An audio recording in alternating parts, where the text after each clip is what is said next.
Assalamualaikum warahmatullahi wabarakatuh. Welcome back to my YouTube channel Nila Forensic English Family. Hari ini kita kembali ke perkuliahan forensik kita dengan judul Aborsi atau Gugur Kandungan bersama saya Nila Nirmalasari, dokter spesialis forensik. Jadi, aborsi atau pengguguran kandungan pengertiannya secara hukum yaitu tindakan penghentian kehamilan atau mematikan janin sebelum waktu kelahiran tanpa melihat usia kandungan. Juga tidak dipersoalkan apakah dengan pengguguran kehamilan tersebut lahir bayinya itu hidup atau mati. Yang penting pada saat pengguguran janinnya di dalam perut itu kondisinya masih hidup. Berbeda pengertian secara medis, gugur kandungan atau keguguran dan keguguran kandungan sendiri itu artinya berakhirnya kehamilan kalau secara medis sebelum fetus dapat hidup sendiri di luar kandungan. Batasan usianya dulu 28 minggu, sekarang 20 minggu. Ini tergantung perkembangan ilmu pengetahuan ya, bisa saja mungkin lebih berkurang lagi atau berat badan kurang dari 1000 gram. Adapun klasifikasi abortus itu secara umum dibagi menjadi 3, spontan atau alamiah, kedua kecelakaan, ketiga karena provokatus atau suatu tindakan. Kemudian provokatus ini ada dibagi menjadi kriminalis, ada dibagi menjadi medisinalis atau terapetikus. Yang mana ada konsekuensi hukumnya adalah yang kriminalis 3A. Tapi hati-hati, kita pandang lebih analisa lebih hati-hati ya, karena bisa saja yang bukan dianggap provokatus kriminalis itu ternyata ada unsur kriminalisnya. Jadi itu sengaja dikelabui ya untuk supaya tidak ada jeratan hukum. Misal contoh provokatus yang dikatakan medisinalis, padahal ini tidak ada landasan penyakitnya, hanya dibuat-buat saja. Itu berarti kriminalis. Atau misalnya dianggap spontan atau kecelakaan, padahal ini disengaja ya. Misal contoh ibu hamil, tentu kondisinya apalagi hamil tua ya sangat berat. Misalnya tidak ada dukungan keluarga pada saat disuruh mencuci pakaian banyak misalnya, terus disuruh menjemur sendiri, mengangkut jemurannya sendiri yang berat dan banyak ke loteng mungkin, yang tangganya curam, tiba-tiba terjatuh, itu mungkin sepertinya kecelakaan. Ingat, seperti kecelakaan. Jadi kita wajib menganalisa ini benar-benar kecelakaan kah atau sengaja. Konsekuensi aborsi secara kesehatan itu ada 2. Bisa tanpa komplikasi, bisa dengan komplikasi bahkan sampai menimbulkan kematian. Tanpa komplikasi bisa saja terjadi akibat mungkin usia kehamilannya yang masih kecil, atau memang yang malah membantu mengaborsi itu adalah ahlinya. Akan tetapi meski tanpa komplikasi, tetap tidak dibenarkan adanya aborsi yang tidak ada landasan medisinalis atau terapetikus. Komplikasi bisa cepat, bisa lambat. Cepat ini contohnya akibat emboli atau refleks pagal atau perdarahan hebat dan sebagainya. Lambat bisa karena infeksi dan sebagainya. Ingat, semua konsekuensi, semua komplikasi dari aborsi ditanggung oleh pihak ibu atau pihak perempuan, bukan pihak laki-laki. Jadi untuk pihak perempuan, saya himbau, sangat ingatkan untuk jaga diri baik-baik dan menyayangi diri. Jangan sampai menjadi korban aborsi. Pemeriksaan bisa pada orok, janin atau bayi, bisa juga pada ibunya atau yang dicurigai ibu. kondisi pada saat pemeriksaan bisa masih hidup, bisa juga kita terima yang sudah meninggal. Pemeriksaan pada ibu atau curiga ibu itu tergantung metode yang digunakan. Misalnya, untuk aborsi dengan obat-obatan bisa dicek laboratorium toksikologinya. Untuk aborsi dengan instrumen atau peralatan bisa dicek, diperiksa robekan atau perforasi rahim atau jalan lahir. Untuk untuk aborsi yang dengan penyemprotan itu bisa mungkin didapatkan cairan berbusa di antara dinding rahim dengan fetal membran. Pemeriksaan ibu atau yang dicurigai ibu itu dicek umur kehamilannya kira-kira berapa, hubungan antara abortus dengan kematian, hubungan saat dilakukan abortus dengan saat kematian, kesesuaian barang bukti yang digunakan dengan metode yang digunakan. Untuk janinnya yang sudah meninggal dicek jenis kelaminnya, kalau bisa memungkinkan usia kehamilannya berapa, lahir hidup atau mati, ada cacat bawaan atau tidak, adanya kekerasan atau tidak, adanya tanda-tanda perawatan atau tidak, adanya kira-kira penyebab kematiannya apa, dan saat kematiannya kapan. Identifikasi pada bayi itu kurang lebih seperti pada dewasa juga ya. Tetapi beberapa hal sehubungan dengan ukuran tubuh itu ada sedikit perbedaan. Ciri-ciri fisik bayi hampir tidak membantu untuk mencari bayi dan tersangka, tapi ya dicobalah tetap, misalnya bayinya rambutnya lebat, keriting, mungkin tersangkanya juga memiliki ciri yang sama, rambut lebat dan keriting misalnya ya, atau hidung mancung, atau kulitnya gelap atau putih, itu bisa mungkin membantu. Kemudian untuk sampel darah bisa diambil, terutama untuk yang masih belum busuk ya, untuk membandingkan nanti dengan tersangka. Tetapi ini akan bermanfaat jika ada tersangkanya, jika tidak juga agak susah ya. Untuk pemeriksaan DNA bisa juga dipertimbangkan, tetapi ini kembali lagi harus ada pembandingnya atau kira-kira tersangkanya. Kalau tidak mungkin diambil sampelnya saja dan disimpan. Untuk bayi, kembali saya ingatkan, periksa dengan teliti jenis kelaminnya, kira-kira usia janinnya berapa, bisa kita menggunakan rumus khas, bisa juga kita cek pusat penulangannya. Kemudian cek bayi ini lahir hidup atau lahir mati, bisa dengan uji apung paru. Hati-hati, untuk uji apung paru juga bisa terjadi false positif dan false negatif.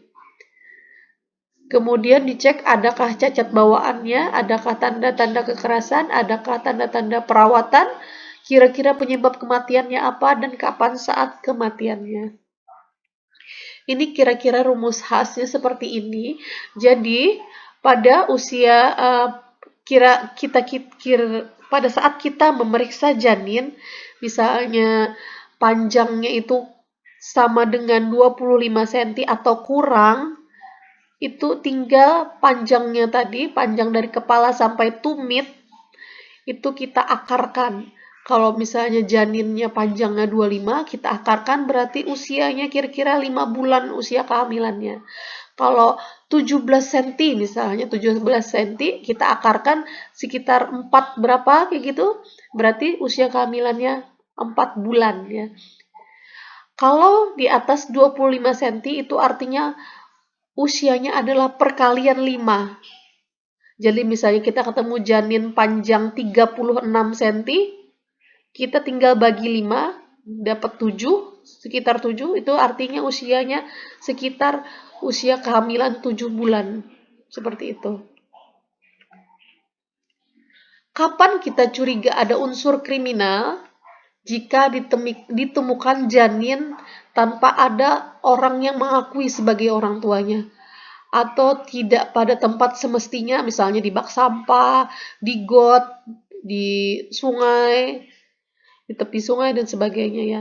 Ditemukan janin tidak dikuburkan sebagaimana mestinya. Tentu kita tanda tanya ya, karena kalau orang keguguran pun biasanya dikuburkan secara baik-baik ya. Kemudian adanya laporan wanita hamil atau wanita yang perutnya gendut, tapi tidak ada laporan melahirkan atau tiba-tiba perutnya kempis. Kemudian ada motif aborsi yang dicurigai, walaupun meski motif aborsi ini sangat bervariasi ya, bisa karena pada perempuan yang sudah menikah maupun yang belum menikah. Pada yang sudah menikah itu biasanya akibat himpitan ekonomi, tidak adanya dukungan keluarga, terutama suami, hasil perselingkuhan, atau misalnya adanya gangguan kejiwaan pasca melahirkan, misalnya contohnya baby blues syndrome.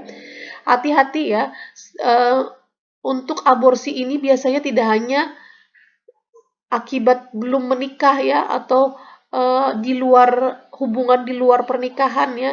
Mungkin ada yang seringkali tidak tercatat sebagai tindakan aborsi. Bisa contoh kalau di tempat saya itu kadang-kadang terlambat haid katanya. Ibu-ibu sudah menikah, terlambat haid, anak banyak, kondisi ekonomi tidak memungkinkan, dia pijat.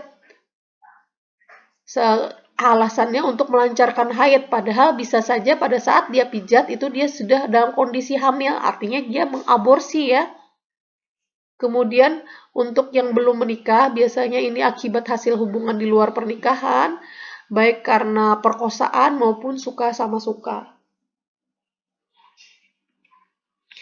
Ini aspek mediko-legalnya, ada Undang-Undang Nomor 1 Tahun 46 KUHP, Undang-Undang Nomor 7 Tahun 84, Undang-Undang Nomor 23 Tahun 92, ini Undang-Undang Kesehatan yang dulu, ini Undang-Undang Kesehatan yang terbaru, yaitu Nomor 36 Tahun 2009.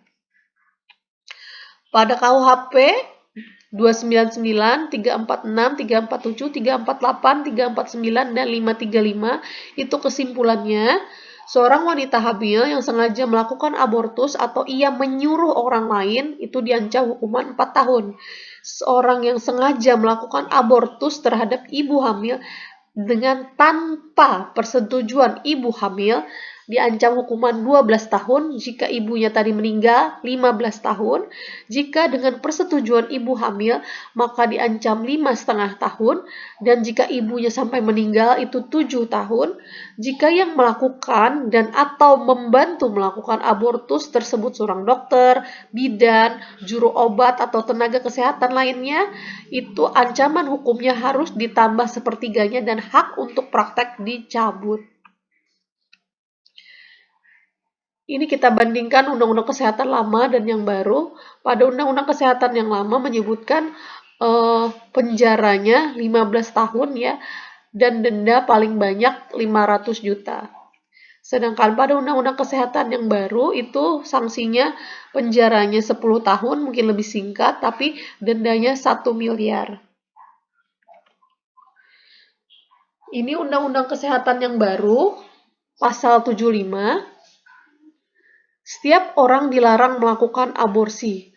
Larangan sebagaimana dimaksud pada ayat 1 dapat dikecualikan. Ini pengecualiannya ya. Pada kondisi A, indikasi kedaruratan medis yang dideteksi sejak usia dini kehamilan, baik yang mengancam nyawa ibu dan atau janin yang menderita penyakit genetik berat dan atau cacat bawaan, maupun yang tidak, dapat diperbaiki sehingga menyulitkan bayi tersebut hidup di luar kandungan. Kembali ini harus ditimbang baik-baik ya. Mungkin kita ada beberapa yang sudah membaca cerita tentang tokoh-tokoh ya yang pada saat hamil ibunya dibilang mungkin tokoh seniman ya, dibilang mungkin ini ada risiko tinggi cacat luar biasa anak tersebut, hingga dipertimbangkan untuk mengaborsinya karena sebelum-sebelumnya saudara-saudaranya atau kakak-kakaknya cacat bawaan luar biasa ya. Jadi dipertimbangkan untuk digugurkan, tetapi oleh ibunya dipertahankan. Ternyata janin tersebut atau bayi tersebut jadi orang yang luar biasa kecerdasannya ya. Jadi kembali prediksi manusia bisa saja luput ya. Jadi hati-hati sekali untuk memutuskan menggugurkan kandungan.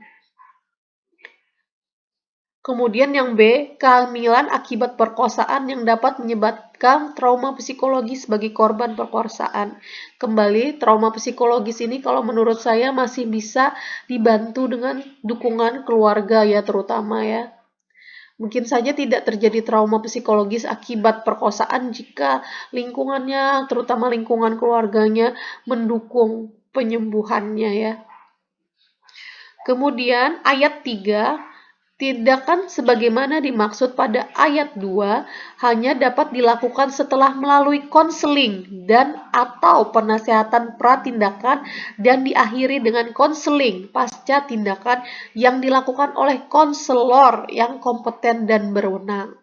Tidak serta-merta dibolehkan ya tanpa konsul ya. 4. Ketentuan lebih lanjut mengenai indikasi kedaruratan medis dan perkosaan dimaksud pada ayat 2 dan 3 diatur dengan peraturan pemerintah. Pasal 76-nya, aborsi sebagaimana dimaksud pasal 75 hanya dapat dilakukan A. Sebelum kehamilan 6 minggu, dihitung dari HPHT-nya ya, kecuali dalam hal darurat medis. B. Oleh tenaga kesehatan yang memiliki keterampilan dan kewenangan yang memiliki sertifikat yang ditetapkan oleh menteri. C. Dengan persetujuan ibu hamil yang bersangkutan. D. Dengan izin suami kecuali korban perkosaan. E. Penyedia layanan kesehatan yang memenuhi syarat yang ditetapkan oleh menteri. Pasal 77-nya, pemerintah wajib melindungi dan mencegah perempuan dari aborsi sebagaimana dimaksud pasal 75 ayat 2 dan 3 yang tidak bermutu, tidak aman, tidak bertanggung jawab, serta bertentangan dengan norma agama dan ketentuan peraturan perundang-undangan. Oke, demikian perkuliahan aborsi kita. Semoga bermanfaat. Mohon maaf atas segala kekurangan. Kami sangat memerlukan bantuan Anda untuk mensubscribe, menonton sampai habis, like, dan men-share informasi ini. Assalamualaikum warahmatullahi wabarakatuh.